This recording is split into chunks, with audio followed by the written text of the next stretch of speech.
Hello mga loads, kamusta? For today's video, we're going to go to the place na kung saan tinuturuan namin yung mga bata patungkol sa Panginoon. Samahan niyo po kami. Tara!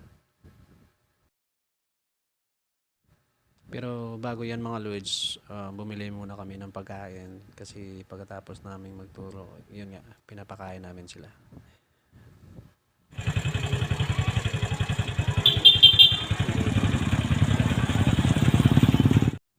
Yun, pagkatapos namin bumili, diretso na kami doon. At dito na kami dumaan sa tabing dagat kasi magandang dumaan dito, lalo na paghapon na maraming namamasyal at maganda yung tanawin dito guys. By the way guys, malinis pala yung dagat namin dito. So kung gusto nyo pumunta, so, mag-message lang kayo. May tinatawag nga pala kaming turtle heads dito. Yun, yung bundok na yun.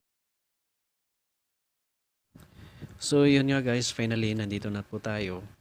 At may mga bata na pala dito pero konti pa lang sila. So yung iba siguro is papunta pa lang. Yung iba kasi mas maagang pumupunta dito kasi mas excited sila. Say hi to my vlog. Ito na nga, nagsimula na kami.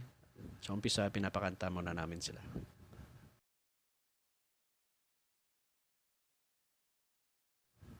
Sa part na to, tinuturuan na namin sila kung paano ibalik yung relationship sa kay Lord. Kasi nung simula ng sinilang tayo, wala tayong relationship sa Kanya. Kaya tinuturuan namin yung mga bata kung paano ibalik yung relationship kay Lord.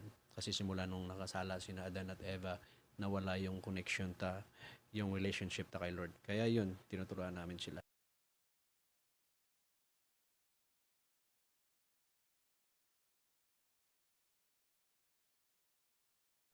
At sa part na to, yun nga, pinakain na namin sila at dito na kami magtatapos at ihatin na namin sila sa kanilang mga bahay. At mayroong pahabol, gusto niya raw picture kami pero hindi niya alam na video pala.